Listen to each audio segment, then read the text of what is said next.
जय हिंद। आइए अब हम लोग जो है एक नए टॉपिक, जैसा आप लोगों ने टाइटल में देख लिया, पार्लियामेंट्री कमेटी के बारे में पढ़ेंगे। ठीक है, जैसे संविधान में जो है बहुत सारे ऐसे कमेटी का ऑलरेडी जिक्र है। ठीक है, तो हम लोग यह जानने का प्रयास करेंगे कि पार्लियामेंट्री कमेटी क्या होती है, इसका गठन क्यों किया जाता है और इसके मेजर फंक्शंस, कार्य मतलब रोल्स एंड रिस्पॉन्सिबिलिटी क्या है। देखो, हमारे संविधान के अनुसार, ठीक है, इंडियन कॉन्स्टिट्यूशन के अनुसार या फिर जहाँ भी डेमोक्रेसी है वहाँ प्रमुख तौर पे तीन पिलर्स का जो है गवर्नमेंट का तीन पिलर्स या तीन ऑर्गन होते हैं। ठीक है, एक होता है लेजिस्लेटिव बॉडी, दूसरा होता है एक्सिक्यूटिव और तीसरा होता है जुडिशियरी। तो लेजिस्लेटिव बॉडी का यह कार्य होता है, उसकी रिस्पॉन्सिबिलिटी होती है, उनके फंक्शंस होते हैं कि वह विधायिका का कार्य करे, मतलब नियम कानून को फॉर्मुलेट करना, फ्रेम करना, उसकी ड्राफ्टिंग करना। ठीक है, लेकिन क्योंकि हमारा जो लोकसभा है, ठीक है, वह उसके इतने मेंबर हैं, 550 फिक्स किया गया है, 545 ही अभी वर्तमान में है। तो एक प्रकार से 545 लोग जब एक जगह इकट्ठे होते हैं तो कोई भी अगर एक बिंदु पे अगर चर्चा करना हो, अगर प्रति मेंबर को एक एक मिनट भी दिया जाए, ठीक है, तो फिर कई एक घंटे लग जाएंगे। और ऐसा तो है नहीं कि सभी मेंबर को सिर्फ एक मिनट ही दिया जाए। अगर कोई भी अपनी बातों को, अपनी पक्षों को, अपनी पॉइंट्स को किसी भी एक इशूज पे, किसी भी एक टॉपिक पे अगर रखना चाहे, बोलना चाहे, no matter whether they are in the favour और अगेंस्ट, मतलब उन्हें तो 2 से 4, 5, 10 मिनट, 20 मिनट भी लग सकते हैं। ठीक है, अगर कोई और क्रिटिकल और इम्पॉर्टेंट कोई ऐसा टॉपिक हो, कोई इश्यू हो, कोई कंट्रोवर्सीज हो, तो इतने मेंबर्स होने के कारण, ठीक है, बहुत सारे ऐसे इश्यूज हैं, बहुत सारे ऐसे टॉपिक हैं, बहुत सारे ऐसी समस्याएं हैं जो कि सदन में अच्छी तरीके से उसका चर्चा नहीं हो पाता है। ठीक है, इस कारण क्या होता है, डिफरेंट जो है छोटे बड़े कमिटीज का निर्माण किया जाता है, गठन किया जाता है, और वह कमिटी जो है, ठीक है, कोई भी एक स्पेसिफिक टॉपिक को पूरे डिटेल में उसका डिस्कशन करती है, वहाँ डिबेट होता है और डिलिब्रेशन होता है। और साथ साथ देखते हो जो भी मेंबर्स वगैरह चुन कर आते हैं वो अपने एक प्रकार से, राजनीति में कोई भी व्यक्ति जो है चुना जा सकता है, अगर वह एजुकेटेड हो या गरीब हो, अमीर हो, अनएजुकेटेड हो, मतलब सबको यह स्वतंत्रता दी गई है कि जो भी व्यक्ति इस देश का नागरिक है, लेकिन जो है वो चुनाव लड़ सकता है और जीत भी सकता है, और बहुत लोग जीत कर भी आते हैं। तो यह आवश्यक नहीं कि वो अपने जो है, जैसे कोई हेल्थ मिनिस्टर है या फिर कोई एजुकेशन मिनिस्टर, तो खैर पढ़ा लिखा ही होता है, फिर भी मतलब एक प्रकार से यह बाध्यता नहीं है कि जो व्यक्ति जो है हेल्थ और डॉक्टरेट किया हुआ है उन्हीं को हेल्थ मिनिस्टर बनाया जाएगा, जो डिफेंस में सैनिक है उन्हीं को जो है डिफेंस मिनिस्ट्री बनाया जाएगा। ऐसा तो कोई बाध्यता है नहीं, कोई ऑब्लिगेशन है नहीं। पिछले साल देखोगे, पिछले टेन्योर में, मोदी जी के टेन्योर में तो राजनाथ सिंह जो होम मिनिस्टर थे, अब जो है डिफेंस मिनिस्टर है। हो सके कभी, मतलब ये पोर्टफोलियो और डिपार्टमेंट बदलते रहता है। ठीक उसी प्रकार जितने भी मेंबर्स होते हैं वो जो है, ये जरूरी नहीं कि कोई भी, जैसे अब कोई आईटी से संबंधित रूल्स आ रहे हैं, तो ये जरूरी नहीं कि सारे मेंबर जो है आईटी के बारे में, आईटी रूल्स के बारे में जानते ही हों।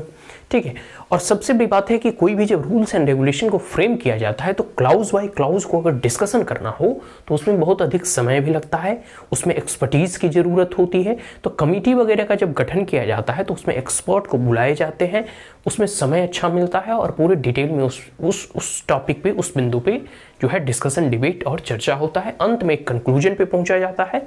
ठीक है, और वहाँ एक हार्मोनियस डिबेट होता है। पार्लियामेंट वगैरह में देखोगे उसका लाइव टेलीकास्ट होता है, लोग अपनी पब्लिसिटी के लिए प्रोटेस्ट वगैरह करते हैं। देखते हो दोनों सदन कितना डिस्टर्बेंस होता है दोनों सदनों में, जो कह सकते हैं कि टोटल आउटपुट और फंक्शंस है वो बहुत राज्यसभा में रिड्यूस हो गया है। इस बार तो देखोगे कई एक मेंबर्स को चेयरमैन के द्वारा सस्पेंड कर दिया जा चुका है। ठीक है, मतलब एक प्रकार से डिस्टर्बन के कारण जो है बार बार सदन में वो हंगामा कर रहे थे, पिछले सदन में किए थे, जो पेपर वगैरह फाड़े थे। तो ये सब सारे जो है ना कारण थे जिसके जो है सपोर्टिव के लिए, ठीक है, एक प्रकार से असिस्ट करने के लिए जो है डिफरेंट छोटे बड़े कमेटियों का गठन किया जाता है। Some are permanent in nature and some are temporary in nature. ठीक है, तो हम लोग पढ़ेंगे पार्लियामेंट्री कमेटी के बारे में। देखो, पार्लियामेंट को बारे में बता दिए, टू अनवाइडली a body to deliberate effectively the issues. Parliament अपने आप में इतना बड़ा है, इतने सदस्य हैं कि कोई भी एक बिंदु पे एकदम चर्चा कर पाना और क्लाउज बाय क्लाउज डिस्कस कर पाना ये संभव नहीं है। दूसरी बात है कि 365 दिन पार्लियामेंट चलता नहीं है, कुछ स्पेसिफिक दिन के लिए जो है चलते हैं और मात्र 3 सेशन इसके बुलाए जाते हैं। मूलतः यह संविधान में प्रावधान है कि 6 महीने के अंतराल से अधिक जो है सेशन का समय ना हो, लेकिन कन्वेंशनली परंपरागत 3 ही सेशन बुलाए जाते हैं। ठीक है, एक बजट सेशन होता है जो आने वाले 31 जनवरी से प्रारंभ हो रहा है, ठीक है, और एक मॉनसून सेशन और फिर एक विंटर सेशन। तो उतना समय नहीं मिल पाता है कि हर चीज़ को लेकर एक एक क्लाउज बाय क्लाउज, और बहुत सारे ऐसे रूल्स एंड रेगुलेशन जो है पारित किए जाते हैं, बहुत सारे एक्ट और बिल जो है उसमें संशोधित किए जाते हैं। ठीक है, तो इसलिए जो है डिफरेंट कमिटीज़ को जो है बनाया जाता है जो कि साल भर फंक्शन करती है, मतलब वह थ्राउट द ईयर जो है अपना कार्य करती है, और उसे एक सेक्रेटरीट अवेलेबल, आगे हम लोग पढ़ेंगे, अवेलेबल करा दिया जाता है जिसमें वो कार्य करती है। तो पार्लियामेंट जो है, सदन जो है, लोकसभा और राज्यसभा मिला के इतने मेंबर्स हो जाते हैं कि कोई भी एक इशूज को डिस्कशन अच्छे से क्लाउज बाय क्लाउज और इन डिटेल पूरी की पूरी स्क्रूटिनी कर पाना संभव नहीं है। और 365 दिन जो है यह कार्य भी नहीं करती। ठीक है, यह मात्र 3 सेशन में सम स्पेसिफिक डे के लिए इन्हें सेशन बुलाया जाता है। आगे है functions of the parliament is varied complex and voluminous. कहने का मतलब है कि बहुत तरह के कार्य करने होते हैं।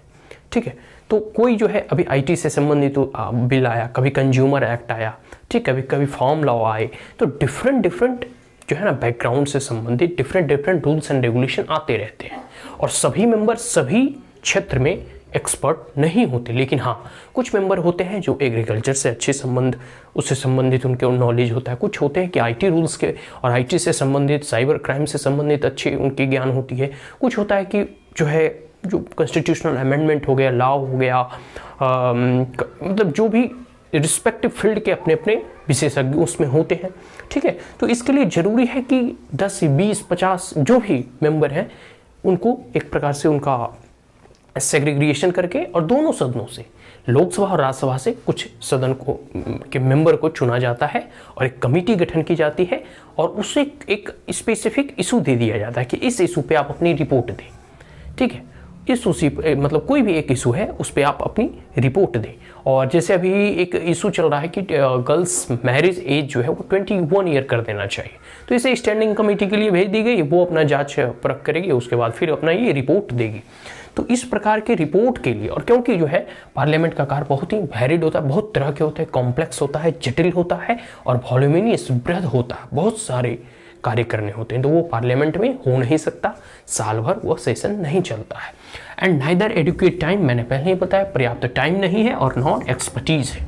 तो डिटेल स्क्रूटनी के लिए जरूरी है कि एक कमेटी के द्वारा उन्हें असिस्ट किया जाए टू डिस्चार्ज इट्स ड्यूटीज। और कमेटी में तो मेंबर होते ही हैं, मेंबर ऑफ पार्लियामेंट तो होते ही हैं, साथ साथ उस फील्ड के अगर कोई एक्सपर्ट होते हैं, कोई विशेषज्ञ होते हैं, उन्हें भी उस कमेटी में बुलाया जाता है और उनका भी योगदान लिया जाता है, क्योंकि हर एक व्यक्ति का एक अनुभव होता है किसी एक फील्ड में। ठीक है, कोई आईटी रूल्स में अनुभवी व्यक्ति हैं, या फिर कोई साइबर क्राइम में अनुभवी व्यक्ति हैं, कोई हेल्थ या फार्मा के सेक्टर में अनुभवी व्यक्ति हैं, ठीक है, कोई रेवेन्यू के सेक्टर में। ठीक है, तो बहुत सारे, जैसे जीएसटी रिफॉर्म वगैरह आया तो बहुत सारे एक्सपर्ट से उनसे सहमति ली गई।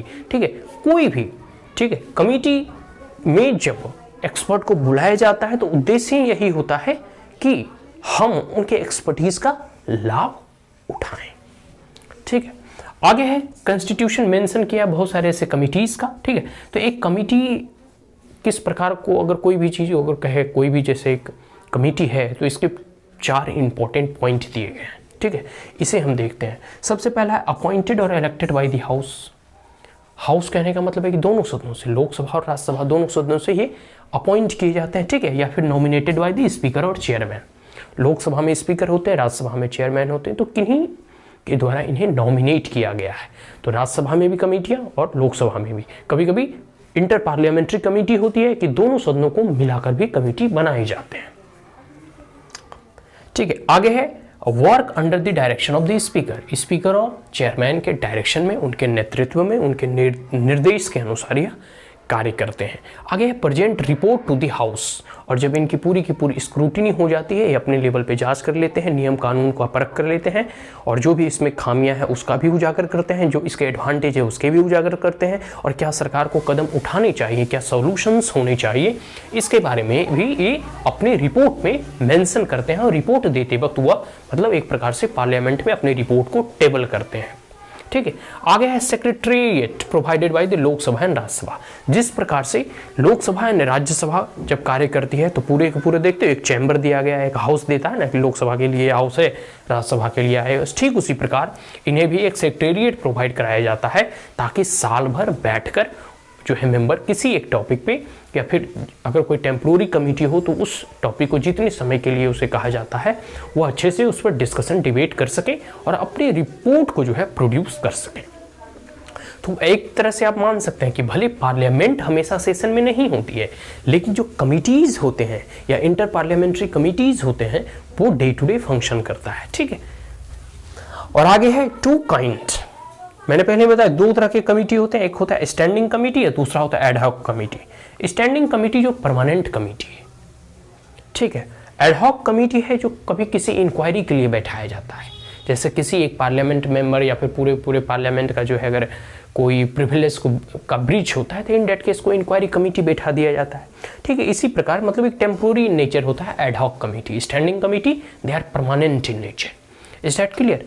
तो एक प्रकार से पार्लियामेंट्री कमेटी का गठन क्यों होता है, इसके फंक्शंस क्या हैं? असिस्ट, ठीक है, करना किसे? पार्लियामेंट के कार्यों को, पार्लियामेंट के जो ओवरलोड है, ओवरबर्डन है, उसे रिड्यूस करना और अपने एक्सपर्टीज के माध्यम से उसमें और इंपॉर्टेंट बिंदु जो कि छूट रहे थे उसे जोड़ना।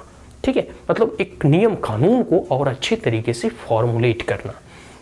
ठीक है, तो कॉन्स्टिट्यूशन में पूरे के पूरे स्पीकर और लोकसभा के द्वारा नामित किए जाते हैं। स्पीकर और लोकसभा के कह सकते हैं और राज्यसभा के चेयरमैन के द्वारा उनकी निगरानी में जो है कार्य करते हैं, और साथ साथ सेक्रेटेरिएट वगैरह प्रोवाइड कराया जाता है। दो तरह के होते हैं, परमानेंट और टेम्पोररी इन नेचर। ठीक है, तो ये क्लियर हो गए। That's all, and if you are the first time on my channel then like it, share it, as well as subscribe it, also press the bell icon, and if there were any queries, comments, suggestion, advice, you may comment in the comment box. Thank you once again. Have a great day.